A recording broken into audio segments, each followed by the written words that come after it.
नमः श्रीवर्धमानाय निर्धूत कलिलात्मने सालोकानां त्रिलोकानां यद्विद्यादर्पणायते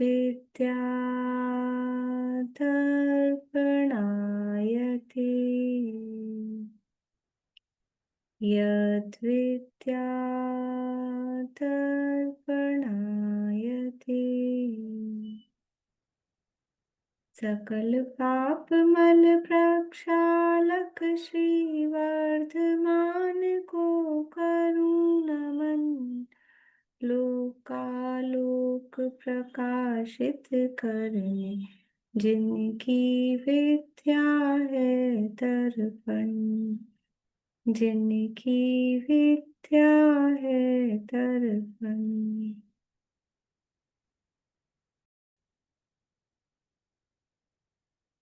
रत्नकरण शाकाचार नामक एक ग्रंथ है, आचार्य श्री सुमंतभद्र स्वामी द्वारा रचित।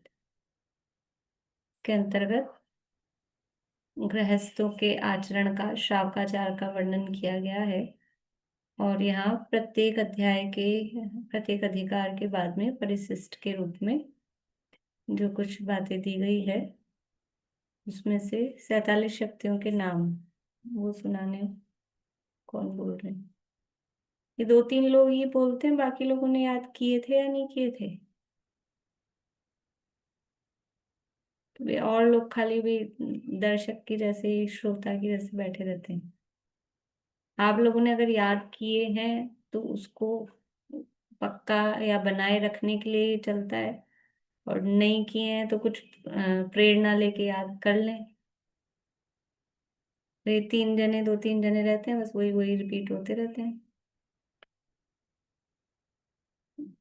बोलिए विनीता आंटी, नाम बोलिए 47 शक्तियों के। हाँ जी, मैंने पूरे लाइन वाली है, सब मेरे को नाम याद है सिर्फ। जीवत्व शक्ति, चिति शक्ति, दर्शी शक्ति, सुख शक्ति, विजय शक्ति, नहीं प्रभु। नहीं नहीं नहीं, थोड़ा धीरे बोलिए, बीच में रह गई है। अच्छा और थोड़ा अच्छा, धीरे बोलिए। ठीक है जी।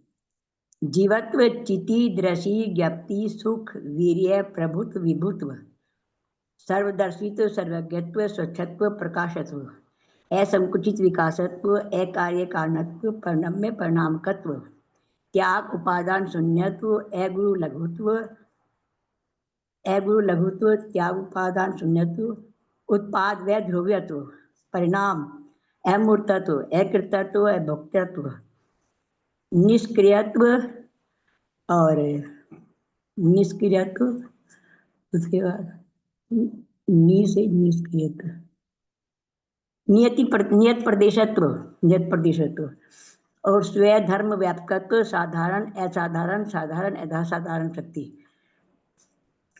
फिर है अनंत धर्मत्व शक्ति और स्वय स्वधर्मत्व आगे, विरुद्ध धर्मत्व शक्ति, एक शक्ति, अनेक शक्ति, तत्शक्ति, अतत्शक्ति। आगे पीछे हो गई होंगी, तत्सत्य, तत्शक्ति, एक शक्ति, अनेक शक्ति। फिर भाव शक्ति, अभाव शक्ति, भाव अभाव शक्ति, अभाव भाव शक्ति, भाव भाव शक्ति, अभाव भाव शक्ति। फिर भाव शक्ति, फिर क्रियत्व शक्ति, कर्तत्व शक्ति, कर्मत्व शक्ति, करण शक्ति। नहीं, आगे पीछे हो गई। हाँ, आगे पीछे भी कोई बात नहीं। तो पहले क्रियत्व बोल के मुझे इसलिए याद है 40 दोबारा नंबर से की। बोलिए, भाव शक्ति, क्रिया शक्ति, यहाँ से फिर से बोलिए। हाँ, भाव शक्ति, क्रिया शक्ति, हम्म कर्तत्व शक्ति, कर्मत्व शक्ति, करण शक्ति। पहले कर्म शक्ति, फिर कर्तृ शक्ति।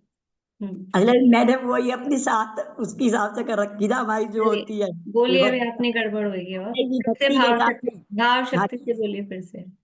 ठीक है, भाव शक्ति, क्रियत्व शक्ति, कर्मत्व शक्ति, कर्तत्व शक्ति, करण शक्ति। आप ये कहना चाह रहे हैं ना, ठीक है। हम्म करण शक्ति, संप्रदान शक्ति, अपादान शक्ति, संबंध शक्ति, अधिकरण शक्ति। ये अधिकरण विभक्ति शक्ति और संबंध शक्ति, वो सब दोनों ही में आप हर उल्टा, ठीक है। वो विभक्तियां जो याद है ना हम्म, संस्कृत की, उसी हिसाब से हम्म, बोली मैंने, बात ये है। ठीक है, बढ़िया। चलिए, बढ़िया। यहाँ अपना 7वां संलेखना अधिकार चल रहा है। और इस संलेखना अधिकार में जो संस्कृत का ये मृत्यु महोत्सव पाठ है, इसके आधार से मृत्यु है वो हमें मित्र के समान है। मृत्यु का काल आने पर जो भय हमको लगता है, तो उस भय को यहाँ पर वो बता रहे हैं कि मृत्यु है तो ये कोई अनहोनी घटना है कि कुछ उससे बहुत बुरा होने वाला है, ऐसा कुछ भी नहीं है, बल्कि मृत्यु है वो हमको अभी से बेटर परिस्थिति ही देने वाली है, ऐसा यहाँ बता रहे हैं। तो जब हमको बेटर मिल रहा है, अच्छा मिल रहा है, तो उससे डरने की कोई बात नहीं है। और मृत्यु से वो डरते हैं कि जिनको आगे अपना भविष्य खराब दिख रहा हो, जिसको पता है कि हमें कुछ बुरा होना नहीं है, कुछ खराब होना नहीं है, तो फिर यहाँ रहें वहां रहें कहीं और जाएं, उससे कोई फर्क नहीं पड़ता। तो ये मृत्यु को अनेक उपमाएं दे रहे हैं कि मृत्यु मित्र के समान है और मृत्यु हमें इस जर्जर शरीर से निकालने वाला है। इस तरह की उपमाएं यहाँ दे रहे हैं। कल यहाँ 7वां श्लोक अपन ने देखा था और इसमें कहा था कि जो समाधि मरण है, अब मृत्यु का मतलब यहाँ अकेला मृत्यु नहीं, मृत्यु का मतलब है समता भाव पूर्वक जो मृत्यु हो रही है, जिसे समाधि मरण अथवा संलेखना कह रहे हैं। तो वो जो संलेखना या समाधि मरण है वह कल्प वृक्ष है। कल्प वृक्ष है का मतलब कि जिसके माध्यम से, जिस प्रकार कल्प वृक्ष के माध्यम से जो हम चाहते हैं मन वांछित वो हमें मिलता है, मांगने पर वो हमें देता है। इसी प्रकार से यदि समता भाव पूर्वक जो मरण किया जाता है या मरण को ग्रहण किया जाता है, तो फिर हम क्या चाहते हैं कि संसार से निकलें, इस संसार रूपी कीचड़ में फंसे हुए हैं उससे निकलें। तो इस संसार रूपी कीचड़ से निकलना होता है। देखिए 7वां श्लोक युवा पढ़ के वो थोड़ा सा नीचे का रह गया था उसका भावार्थ, वो पढ़ते हैं। पेज नंबर 440 है रत्नकर्ण शावकाचार में। मृत्यु कल्पद्रुमे प्राप्ते येनात्मार्थो न साधितः निमग्नो जन्मजं बाले स पश्चात् क करिष्यति। जो जीव मृत्यु नामक कल्प वृक्ष के प्राप्त होने पर भी अपना कल्याण सिद्ध नहीं कर सका, वह जीव संसार रूप कीचड़ में डूबा हुआ फिर बाद में क्या करेगा। यानी ये जो मृत्यु है, समता भाव रूपी जो मृत्यु है, उसके माध्यम से तो अपना कल्याण होता है, संसार से निकलना होता है। और यदि ऐसी मृत्यु प्राप्त हुई समता भाव पूर्वक भी, और फिर भी समता भाव पूर्वक मरण नहीं किया, यानी मृत्यु का काल आया और फिर भी समता भाव पूर्वक मरण नहीं किया, तो क्या होगा। उस समय कल्याण नहीं किया तो कब करेगा, फिर तो संसार में डूबेगा ही। भावार्थ, इस मनुष्य जन्म में मरण का संयोग है वह साक्षात कल्प वृक्ष है। जो वांछित लेना है वह ले लो। यदि ज्ञान सहित अपने निज स्वभाव को ग्रहण कर आराधना सहित मरण करोगे, तो स्वर्ग का महऋद्धिक देवपना, इंद्रपना, अहमिंद्रपना पाकर, पश्चात चक्रीपना, तीर्थंकरपना पाकर निर्वाण को प्राप्त हो जाओगे। मरण समान 3 लोक में दाता दूसरा नहीं है। ऐसे दाता को पाकर भी यदि विषय विषयों की वांछा सहित ही रहोगे, तो विषय वांछा का फल तो नरक निकूत है। मरण नाम के कल्पवृक्ष को बिगाड़ोगे तो ज्ञानादि अक्षर निधान रहित होकर संसार रूप कीचड़ में डूब जाओगी। देखो, यदि ज्ञान सहित अपने निज स्वभाव को ग्रहण कर आराधना सहित मरण करोगे, ये सब चीजें, ये जो यहाँ लिखा है ना, इसका हमको उदाहरण देखने को मिलता है जब हम प्रतिमान योग पढ़ते हैं, पुराण पढ़ें, तीर्थंकरों के चरित्र पढ़ें। तो जब उनके 10 भव पूर्व की कथा पढ़ते हैं तो आप देखेंगे जब से उनको सम्यक की प्राप्ति हुई और उसके बाद में जो उनके भाव हो रहे हैं, मतलब जो जो मेन जहाँ जहाँ जहाँ अधिक वर्णन है तीर्थंकरों का, जैसे समझ लीजिए आदिनाथ भगवान का लंबा वर्णन है, चंद्रप्रभ भगवान का है, शांतिनाथ भगवान का है, पार्श्वनाथ भगवान का, महावीर भगवान का। तो इनके आप पुराण देखेंगे चरित्र, तो जब से समय प्राप्त हुआ तब से स्वर्ग में देव बन रहे हैं, फिर यहाँ आके अपने तीर्थंकर बनने से पहले पिछले भवों में चक्रवर्ती बन गए। 3-4 तीर्थंकर, तीर्थंकर के पुत्र बन गए, कोई कोई तो 2-2 बार चक्रवर्ती बन गए। मतलब ये किसका प्रभाव है कि ये सम्यक दर्शन सहित मरण तो हो रहा है, जन्म ले रहे हैं तो मरण तो हो रहा है, लेकिन ये सम्यक तुका या सम्यक तो सहित जो समता भाव पूर्वक मरण हो रहा है, ये उसका प्रभाव है। उसके प्रभाव से ये सब स्वर्ग का महर्दिक देवपना, इंद्रपना, फिर चक्रीपना, तीर्थंकरपना, ये सब जो पदवियां प्राप्त हो रही हैं, ये सब उसका प्रभाव है। ये समता भाव का, सम्यक्त्व का प्रभाव है। तो उसके समान दूसरा फलदाता कोई नहीं है। और यदि विषयों की वांछा करते हुए मरण किया, ये मरते मरते भी ये मिल जाए, ये और खा लेता, इससे और मिल लेता, ये और हो जाता, इसका मुंह और देख लेता, इसकी शादी देख लेता, ये विषयों की वांछा है। ये सब विषयों की वांछा है। तो वो क्या है? आर्त और ध्यान है, दुर्गति का पात्र उससे होता है। हे भव्य, यदि तुम वांछा के मारे हुए खोटे नीच पुरुषों का सेवन करते हो, अति लोभी होकर विषयों को भोगने के लिए धन की प्राप्ति हेतु हिंसा, झूठ, चोरी, कुशील परिग्रह में आसक्त होकर निंद्य कर्म करते हो, तो भी वांछा पूर्ण नहीं होती है। देखो, किसी चीज की यदि हम वांछा करते हैं, इच्छा करते हैं, तो वस्तु इच्छा करने से प्राप्त होती है क्या? हाँ या ना? वस्तु की इच्छा करने से, कामना करने से वस्तु प्राप्त होती है क्या? हाँ कि ना? कठिन प्रश्न है क्या? बढ़िया, सब ना जवाब दे रहे हैं। प्राप्त नहीं होती, पता है हमको। इच्छा करने से प्राप्ति नहीं होती, तो कैसे होती प्राप्ति? इच्छा करने से प्राप्ति नहीं हो रही, तो फिर कैसे होगी प्राप्ति? अनीता जी, इच्छा करने से नहीं हो रही तो फिर कैसे ये मिलेगी? तो पुरुषार्थ भी करना पड़ेगा उसके लिए। हाँ, पुरुषार्थ करना पड़ेगा। तो और पुरुषार्थ करने से, अब अच्छी बात बताई आपने, पुरुषार्थ करने से वस्तु प्राप्त होती है, हाँ कि ना? अभी भी सब ना कह रहे हैं। आपकी उंगली पता नहीं मुझे दिख नहीं पा रही है अच्छे से। पुरुषार्थ से वस्तु नहीं प्राप्ति होती है। वस्तु कैसे प्राप्त होती है? वस्तु कैसे प्राप्त होती है? वस्तु का प्राप्त होना कैसे होता है? पुरुषार्थ के साथ पुण्य का उदय होना पड़ेगा। पुरुषार्थ के साथ, पुरुषार्थ को साथ रखना है। बिना बिना पुरुषार्थ के भी हो जाएगा। असली वही है, वस्तु की प्राप्ति। वस्तु मतलब वो संयोग, अपन संयोग बोलो उसको चाहे। वस्तु की प्राप्ति ना तो इच्छा से होती है, ना पुरुषार्थ से होती है, वो तो उदयाधीन है, कर्म के उदय के अनुसार होती है। और कर्म का उदय कहना भी, ये भी समझ लो उपचार है। वो तो अपने परिणमन के हिसाब से परिणमती है। उसका जैसा परिणमन होना होता है, जहाँ क्षेत्र से क्षेत्रांतर होना होता है, उसके अनुसार होता है। कर्म के उदयाधीन कहना भी वास्तव में उपचरित कथन है। तो हमारे चाहने से वस्तु नहीं मिलती है, हमारे खूब उठापटक करने से भी वस्तु नहीं मिलती है। तो वस्तु तो उदयाधीन है। तो जब चाह करने से वस्तु मिल ही नहीं रही है, तो फिर हम चाह कर करके, जब पता है कि वस्तु तो अपने परिणमन के हिसाब से या कर्म के उदय के हिसाब से मिलेगी, और तो उस चाह करने का क्या फल है? उस चाह करने का फल ये है कि उससे खोटे कर्मों की बंध और होता है। बस ये उसका फल है। वस्तु की प्राप्ति होना ना होना, वो तो उसके परिणमन के अधीन है।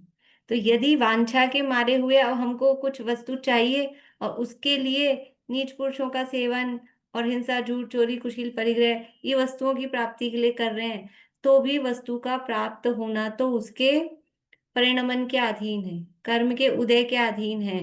तो चाहे हम हिंसा आदि पाप करें, तो भी यदि उदय होगा, उस वस्तु का परिणमन होना होगा, तो वो मिलेगी। और यदि उसका वैसा हमारा कर्म का उदय नहीं है और उस वस्तु का वैसा परिणमन नहीं होना है, तो कितना ही हिंसा आदि में प्रवृत्त हो, फिर भी नहीं मिलेगी। और यदि वस्तु का मिलना है, उसका परिणमन इधर समझ लो, उसका संयोग हमारे साथ होना है, और हम कुछ भी नहीं करें, तो भी वो आके मिलती है। क्या ऐसा थोड़ी ना होता है? अभी ये रेणु जी कह रहे हैं पुरुषार्थ के साथ कुछ तो करना ही पड़ता है। ये करना पड़ता है, ये हम अपने समझ लो राग के अनुसार करते हैं। ये भी हम अपने राग के अनुसार करते हैं, बिना पुरुषार्थ। मतलब अगर वस्तु को मिलना है, उसका परिणमन हमारे साथ संयोग होना है, तो कैसे भी करके होते। हम कितनी ही मेहनत, तो हम तो ये प्रयत्न करते हैं कि ये हमारे साथ संयोग ना हो, और फिर भी हम जो कोशिश करते हैं, कभी कभी ऐसा होता है कुछ चीज कि हम सोचते हैं कि हम समझ लो हम इधर से जा रहे हैं और हम सोचते हैं वो व्यक्ति हमको नहीं मिलना चाहिए, तो हम अपना रास्ता इधर से बदल देते हैं, और वो व्यक्ति भी अपना रास्ता उधर से बदल देता है। अगर मिलना होता है तो वो कैसे ना कैसे करके, ये तो मतलब उदाहरण है, बहुत सारे उदाहरण पुराणों में भी हैं इस तरह के। धन्य कुमार चरित्र पढ़ेंगे, टूटी खाट में से रतन निकल आए। फिर हम वो पुरुषार्थ क्या थी ना, खरीद करके तो क्या आए थे, टूटी खाट खरीद के लाए, क्या व्यापार किया उन्होंने, लेकिन फिर भी उनको धन की प्राप्ति होना था, तो उसमें से भी रतन निकल के आ गए। इसलिए पुरुषार्थ तो वो उपचार आता है, जब वस्तु का मिलना संयोग हो जाता है तो उसको पुरुषार्थ का तो नाम दे दिया जाता है। बोलिए दीपिका। पर हम एक तरफ तो कहते हैं कि पांचों समवाय के मिले बिना काम नहीं होता, और एक तरफ हम कह रहे हैं कि जब जो उस वस्तु का परिणमन जैसा होना है वैसा ही होगा, हमारा पुण्य और पुरुषार्थ दोनों काम नहीं करेंगे। हम्म। देखो, फिर पुरुषार्थ किसे कहते हैं, वहां हम पुरुषार्थ का अर्थ सही नहीं समझते हैं ना। हम पुरुषार्थ समझते हैं केवल उठापटक का नाम।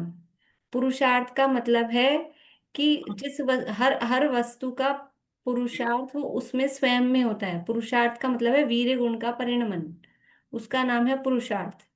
तो अ, जिस वस्तु का जो परिणमन हो रहा है वो अपना पुरुषार्थ स्वयं में कर रही है। और जो हमारे समझ लो जिस भी तरह का हमारे कर्मबंध रूप हम पुरुषार्थ कर रहे हैं, कि हम उस तरह के भाव करे जा रहे हैं, अच्छे भाव कर रहे हैं, खोटे भाव कर रहे हैं, जो भी कर रहे हैं, तो वो हमारे कर्म बंध में, बंधन के लिए वो हमारा पुरुषार्थ चल रहा है।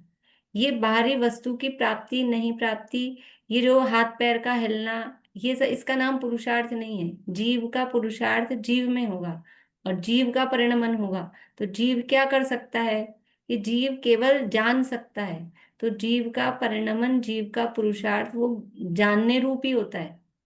लेकिन हम पुरुषार्थ का सही स्वरूप नहीं समझते हैं। हम इधर से उधर उठा पटक, कमाई धंधा तो करना पड़ेगा, कहीं तो जाना आना पड़ेगा, हम उसको पुरुषार्थ समझ रहे हैं। देखो, कोई बच्चा पढ़ नहीं रहा मतलब केवल परिणमन को पुरुषार्थ कहा है यहाँ पर, जो हर वस्तु का अपना परिणमन है उसी को है, पुरुषार्थ तो कहा है। पांच समवायों में जो हमने जोड़ा है उसको, हम्म वो हम्म तो वही है। बाकी मतलब तभी हम वस्तु स्वतंत्रता पे जैसे आएंगे तो हाँ पूर्ण पहुंच हमारी तब आएगी, ये कहने का मतलब। हाँ, यही मतलब है। मतलब यानी हम पुरुषार्थ केवल, हमारा मतलब है कुछ उठाएं धरें सिर पे बोझा लेके तो हम उसको पुरुषार्थ समझते हैं। इसका नाम पुरुषार्थ नहीं है। जो परिणमन, जो वस्तु का सहज परिणमन हो रहा है वो उसका पुरुषार्थ है। और जैसे कोई बच्चा पढ़ नहीं रहा है, खेलता कूदता रहता है, एग्जाम के दिन आ गए तो भी पढ़ाई नहीं कर रहा है, और अब वो फेल हो गया, तो अब क्या कहा जाएगा, इसका क्या है पुरुषार्थ। कि अब ये जो इसका पुरुषार्थ है किस दिशा में चल रहा है। अगर अपने बाहरी पुरुषार्थ से भी अपन बात करें ना, तो वो जो जो काम हो रहा है उस योग्य ही उसका परिणमन हो रहा है, वो उसका पुरुषार्थ है। ये फेल होने की तरफ ही इसका पुरुषार्थ है, ऐसा। तो जो परिणमन जैसा हो रहा है उस परिणमन के अनुरूप ही वो पुरुषार्थ होता है।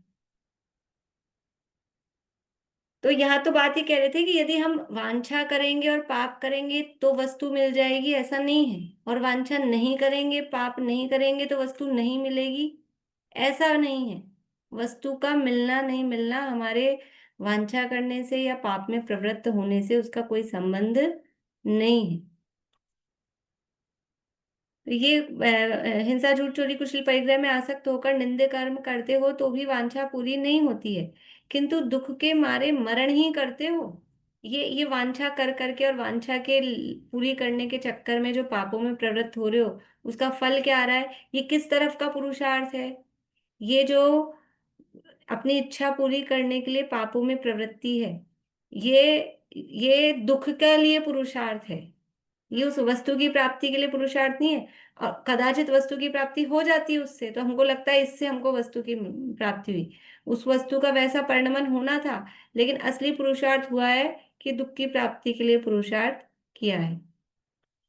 दुख के मारे मरण ही करते हो, कुटुंब आदि को छोड़कर विदेशों में परिभ्रमण करते हो, निंद्य आचरण करते हो, निंद्य कर्म करते हो, तो भी मरण तो अवश्य ही करोगे। चाहे कुछ भी करो, मरण तो होगा ही होगा।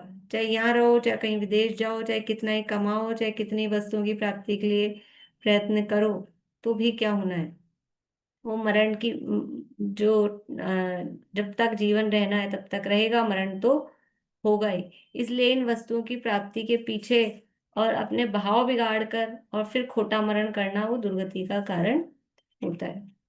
यदि एक बार भी समता धारण करके त्याग व्रत सहित मरण करोगे, तो फिर संसार परिभ्रमण का अभाव करके अविनाशी सुख को प्राप्त हो जाओगी। इसलिए ज्ञान सहित पंडित मरण करना ही उचित है। अब यहाँ पंडित मरण का मतलब, पंडित मरण कौन किसको कहते हैं? पंडित मरण किसे कहते हैं?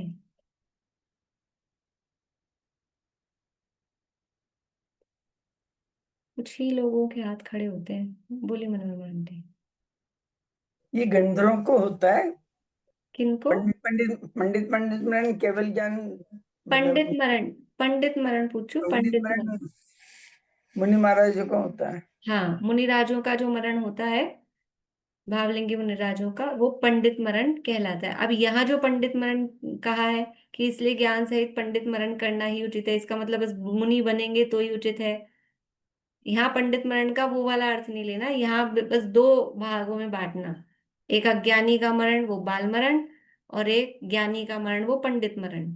तो पंडित मरण यानी ज्ञानी होकर समता भाव पूर्वक जो मरण किया उसको पंडित मरण यहाँ कह रहे हैं।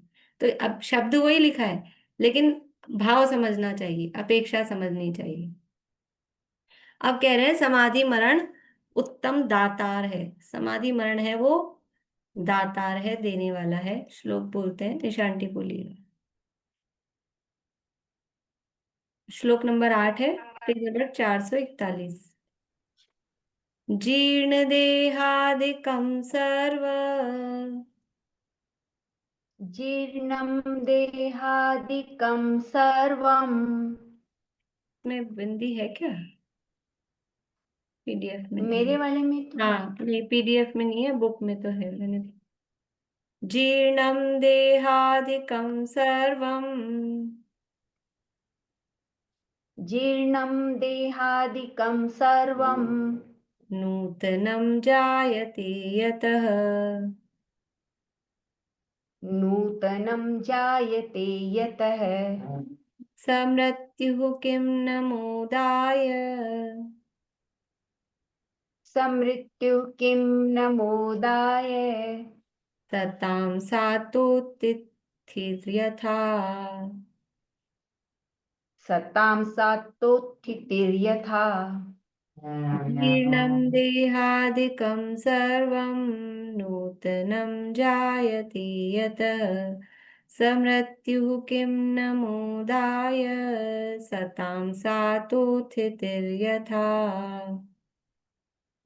जीर्णं देहादिकं सर्वं। नूतनं जायते यतः।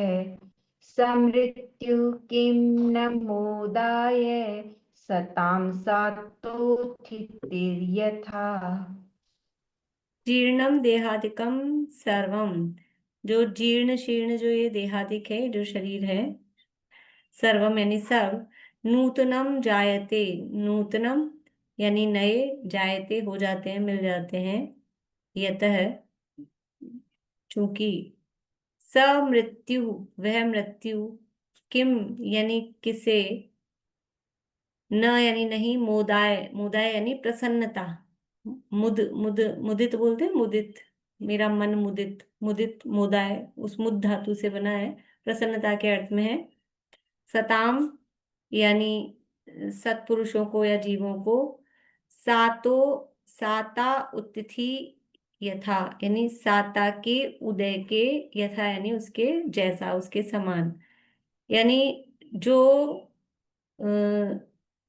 मृत्यु है, वो मृत्यु के माध्यम से क्या होता है कि जितने भी पुराने जीर्ण शीर्ण जो ये जर्जरित देह है, ये सब देहादिक और भी जो बाहरी संयोग हैं वो सब नए मिल जाते हैं, नए हो जाते हैं। तो फिर ये ऐसी मृत्यु जो कैसी लग रही है, साता के उत्तिथि, साता के उदय के समान वो दिखाई दे रही है, तो वो किसको प्रसन्नता का कारण नहीं होगी। जब सब कुछ नया नया मिल रहा है, तो नया नया मिल रहा है तो साता का उदय जैसा लग रहा है। तो जैसे साता के उदय में जीव प्रसन्न होता है, वैसे ही उस मृत्यु के उदय में जीव प्रसन्न क्यों नहीं होगा, ऐसा यहाँ पर कह रहे हैं। जिस मृत्यु से जीर्ण देहादि सब छूटकर नए मिल जाते हैं, वह मृत्यु सत्पुरुषों के लिए साता के उदय के समान क्या हर्ष का कारण नहीं है? ज्ञानियों की मृत्यु तो उन्हें हर्ष का ही कारण होती है। बोलते हैं फिर से श्लोक।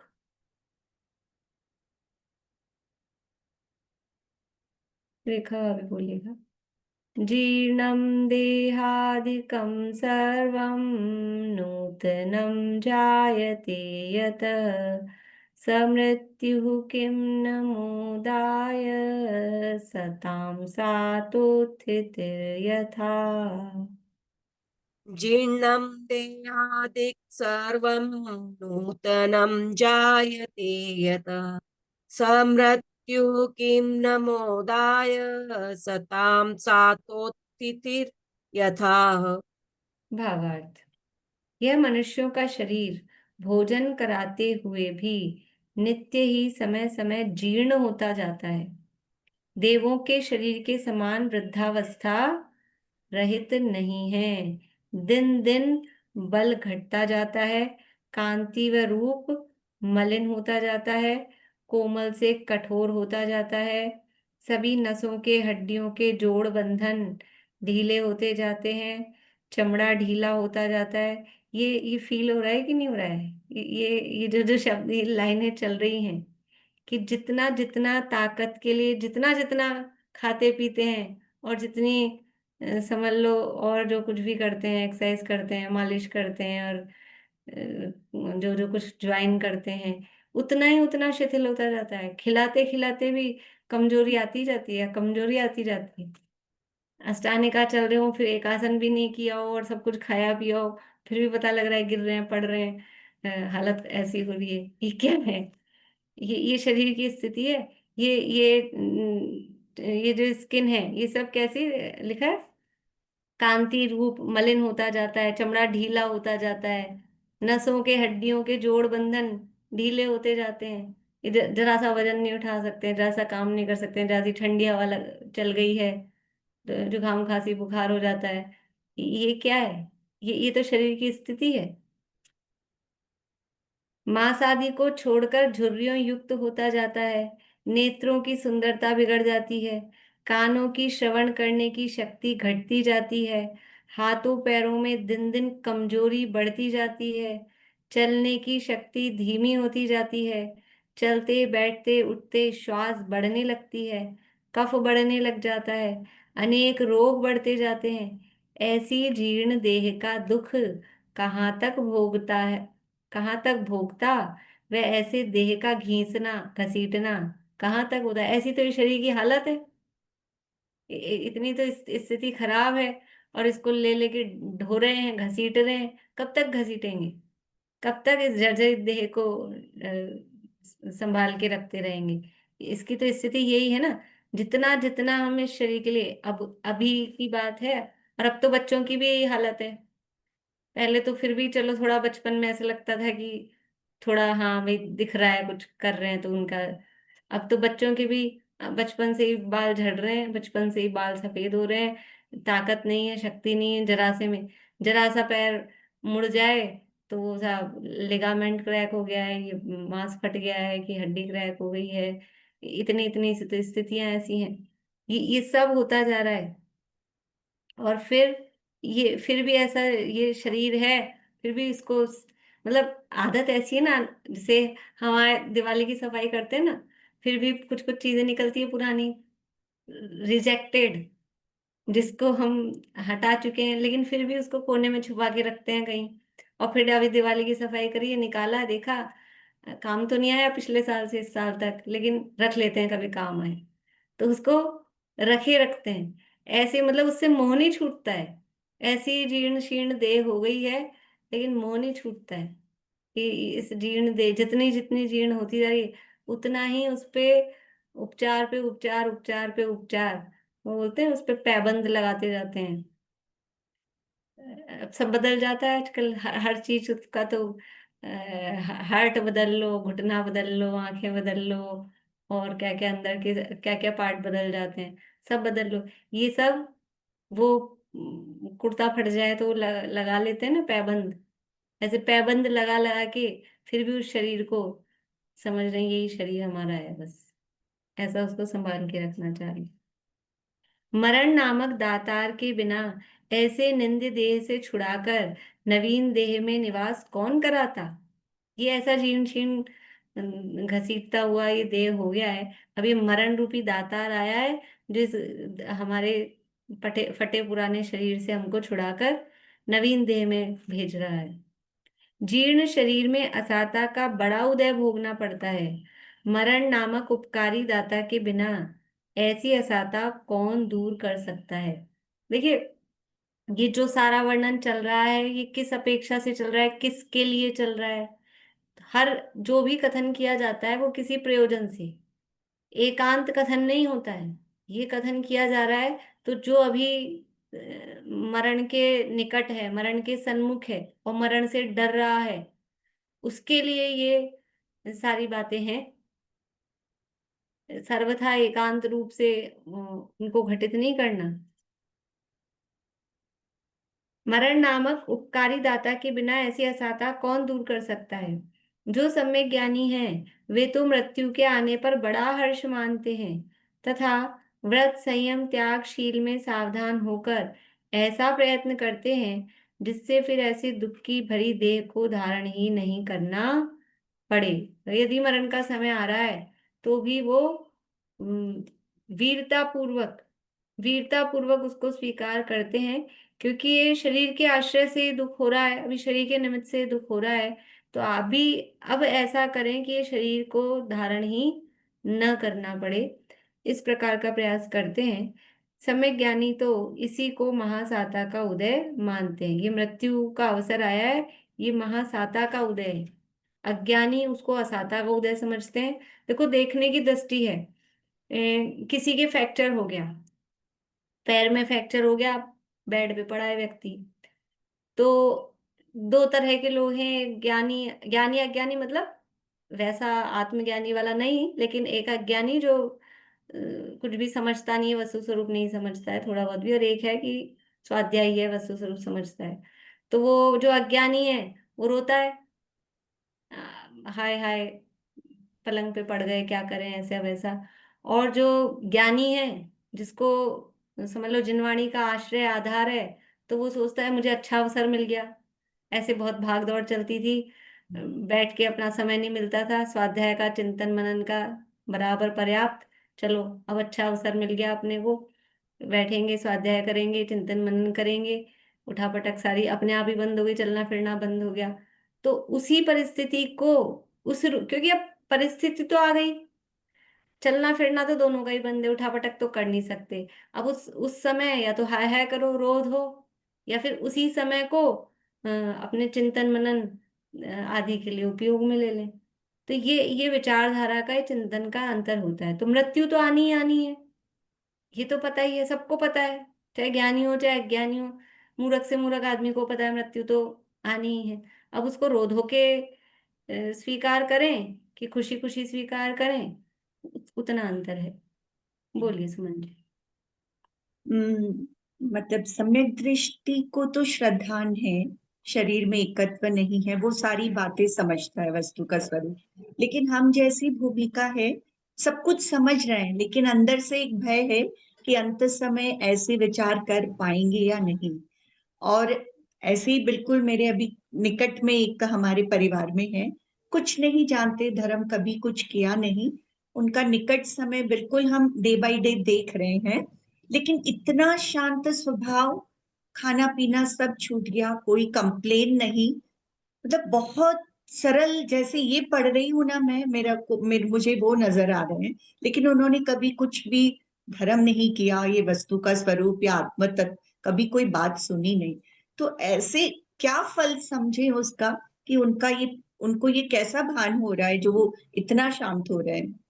वो भी हो सकता है मंद कषाय के, मतलब देखो ये तो खाली जिनवाणी पढ़ के ही समझ में आया ऐसा नहीं है, क्योंकि मैंने कहा ना कि जैसे मूर्ख से मूर्ख व्यक्ति को भी पता है मृत्यु तो आएगी ही, तो ऐसे ही ये तो दुनिया का फैक्ट, थोड़ा बहुत भी जो मनुष्य भाव में है तो उसको पता ही है। आसपास लोगों का देखते हैं कि मरण तो आना ही है। तो ऐसी स्थिति में समता भाव, ये कषायों का परिणमन अपने हिसाब से क्रम पूर्वक होता रहता है, तीव्र से मंद, मंद से तीव्र। तो उस हिसाब से और थोड़ा खुद की चिंतन, खुद का सोच हो सकती है। ये तो लौकिक अन्य भी परिस्थितियों में जो ज्यादा धर्म नहीं पढ़ते सुनते हैं, कोई परिस्थिति घर में बनती है, मान लो कुछ व्यापार में हानि नुकसान हो गया है कुछ, तो सामान्य आदमी भी उसमें शांति, मतलब समझदारी वाली जो बात होती है ना, थोड़ा बहुत भी यदि विचारक है, शास्त्र का ही नहीं, सामान्य रूप से भी यदि वो विचारक है, विचार करता है, सोचता है, तो वो समता भाव रख सकता है। तो उसके माध्यम से हो सकती हो, और उसका ये भी एक कारण हो सकता है कि उनको समझ लो अच्छी आयु बंधी है, तो तदनुरूप उनके परिणाम मंद कषाय रूप सहज भी होते हैं। लेकिन जो वो सहज हुए हैं वो कदाचित फिर बाद में तीव्र कषाय रूप या विषयों के आसक्ति रूप हो सकते हैं। और यदि तत्वज्ञान पूर्वक यदि वो कषाय की मंदता होगी, तो वो मंदता मंदता होते होते कषायों के अभाव तक ले जाएगी। और तत्वज्ञान से रहित जो कषायों की मंदता है, वो तो अनादिकाल से हुई है। अनादिकाल से कितनी बार जीव स्वर्ग गया, कि हम तो गए नहीं ऐसा लगता है अपने को, कि अनादिकाल से यही कार्यक्रम चल रहा है, त्रस पर्याय में निकल के आते हैं। मैक्सिमम टाइम जो 2000 सागर का है, सादिक 2000 सागर का, उसमें मैक्सिमम टाइम देवगति का ही होता है। उसमें समझ लो जितना मेजर टाइम है वो सब देवगति का ही होता है। तो देवगति में बिना मंद कषाय के, बिना शुभ भाव के जा सकता है जी? नहीं जा सकता है। तो वो तो, ये तो अपने जो भाव परावर्तन के क्रम में वो भाव होते रहते हैं। लेकिन यहाँ जोर किस पे है कि तत्वज्ञान पूर्वक, वस्तु स्वरूप के ज्ञान पूर्वक जो कषाय मंद हुई है, वो मंदता कषाय के अभाव की तरफ हमको ले जाएगी। और ऐसे ही मंदता हुई है तो वो मंदता तो फिर हुई है, फिर वापस चढ़ जाएगी। तो ये जो मंद कषाय है, उस जीव को तत्व की बात या ये जो हम पढ़ रहे हैं वो बताने से क्या ग्रहण कर पाएंगे? हाँ, मतलब अभी मैं बस वही बोलने रही थी कि अभी उनकी कषाय की मंदता है, तो उनको ये बात बतानी चाहिए। तो अभी कषाय की मंदता है ना, तो वो उनको स्वीकार होने के चांसेस बहुत ज्यादा हैं कि वो इसको स्वीकार कर पाए और उनके परिणाम और समझ लो अच्छे हो जाएं उससे।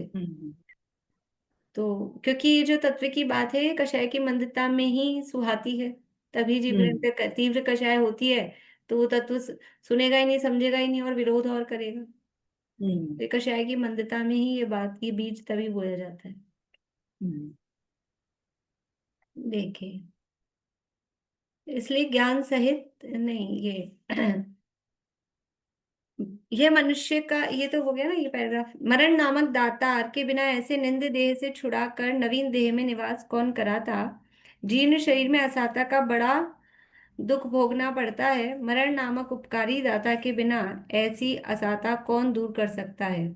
जो सम्यक ज्ञानी है वे मृत्यु के आने पर बड़ा हर्ष मानते हैं और व्रत संयम त्यागशील में सावधान होकर ऐसा प्रयत्न करते हैं जिससे फिर ऐसी दुख की भरी देह को धारण ही नहीं करना पड़े। सम्यक ज्ञानी तो इसी को महासाता का उदय मानते हैं। इस तरह से ये समाधि मरण उत्तम दातार है, ये यहाँ कहा। अब ज्ञानी भय रहित होता है, ज्ञानी को भय नहीं होता है, ये यहाँ पर कह रहे हैं। श्लोक नंबर 9 है, बोलिए। मैम, जो प्रतिमान योग में जो 10 पूर्व भव की जो कथन आता है, जो सम्यक दर्शन प्राप्त पूर्वक, तो मतलब वो 10 भव में फिर उनका मोक्ष हो जाता है क्या? मतलब जो 10 भव का ही उनका कथन बताया जाता है ना, कि उनको यह भव प्राप्त हुआ, ये भव प्राप्त हुआ। मतलब ऐसा नियम नहीं है, जिसको 10 भव पहले हुआ है तो जिसके जितने भव पूर्व की कथा अपने को परंपरा से प्राप्त हुई है उतनी कथा लिखी गई है। किसी को 10 भाव पहले सम्यक दर्शन हुआ, किसी को 8 भाव पहले हुआ, जिसका जितना हुआ, मतलब ऐसा कोई नियम नहीं कि 10 भाव में हो ही जाएगा। मतलब मतलब मैक्सिमम 10 भाव के बारे में मतलब कथन आता है। मैक्सिमम नहीं है 10, वो तो 7-8 भाव मैक्सिमम है। और शायिक सम्यक दर्शन हो जाए तो उसके बाद में तो 3 भाव में ही मोक्ष जाता है। भोग भूमि में जाए तो 4 भाव, बस इतना।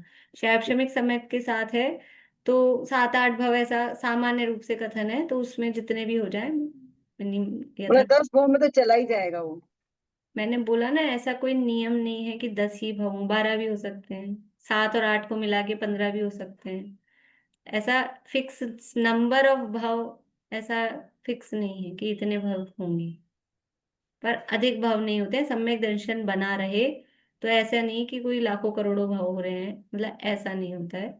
इतने से भाव में फिक्स, किसी के 10 हो, किसी के 12 हो, किसी के 8 हो, किसी के 6 हो, यथायोग्य जैसे भी हो, उस हिसाब से चला। चलिए अभी कल ही शुरू करेंगे, ज्ञानी भय रहित होता है ये श्लोक, आगे कल लोग अभी यही पूरा करते हैं। इस प्रकार से ये तो चीज ऐसी है, मतलब अभी तो समझ लीजिए हम तो सब अभी लगभग, मतलब आधी उम्र सबकी निकल गई, ऐसी उम्र वाले हैं। लेकिन अब किसकी कितनी उम्र है वो तो कोई बच्चा भी हो तो ही नहीं कह सकते हैं। तो इस ये तो जीवन में चलने वाली चीज है। ये समाधि मरण कहते हैं, लेकिन ये समाधि जीवन की चीज है। तो ये जीवन हमारा समाधि में हो तो वो, जैसे अभी बोल रहे थे ना कि हमें मरण के समय ऐसे भाव रह पाएंगे कि नहीं रह पाएंगे, कि यदि जीवन में चलेंगे तो मरते समय भी होंगे ही होंगे। और अगर जीवन में नहीं चल रहे हैं तो फिर डाउट है कि मरते समय होंगे कि नहीं होंगे। लेकिन यदि जीवन में समता भाव है तो मरते समय भी समता भाव होगा। इसलिए अभी से शुरू करना है, अभी से ही हमारा जीवन समता रूप रहे, ये हमको प्रयास। और वो तत्व ज्ञान पूर्वक, वस्तु स्वरूप के विचार पूर्वक, मतलब इसमें ये भी नहीं कि बस अपने को मरण मरण अच्छा हो जाए, मरण की वो नहीं, लेकिन वास्तव में वस्तु स्वरूप के विचार चिंतन पूर्वक हम जीवन अपना निराकुलता पूर्वक जी सकेंगे तो मरण भी आकुलता रहित हो पाए। वो तो जीवन भर जब अगर जीवन भर समता धारण करके ही जिए, या मतलब उसकी ही प्रैक्टिस करते रहें, तो जब आयु का बंध होगा तो उस वक्त भी तो भाव समता के ही रहेंगे। तो नेचुरल है कि भाव में और शुद्धता आती जाएगी, क्योंकि उस वक्त अगर वो आयु बंधेगी तो वो नीचे आयु तो नहीं बंधेगी। बिल्कुल। अंतिम समय में तो फिर भाव शुद्ध ही होंगे। ये भी बिल्कुल। इसके साथ जोड़ सकते हैं। हाँ, आयु बंध के समय भी वैसा ही होगा कि अब आयु का बंध का काल कब आ रहा है वो भी हमें नहीं पता। तो उसके हिसाब से फिर भाव जब जैसे रहेंगे तो आयु बंध भी वैसा होगा, और जैसा आयु बंध होगा तो तदनुसार मरण के समय भी परिणाम उस हिसाब से रहेंगे। इस तरह से हम सभी जीवन में समता भाव को धारण करें, इसी भावना से।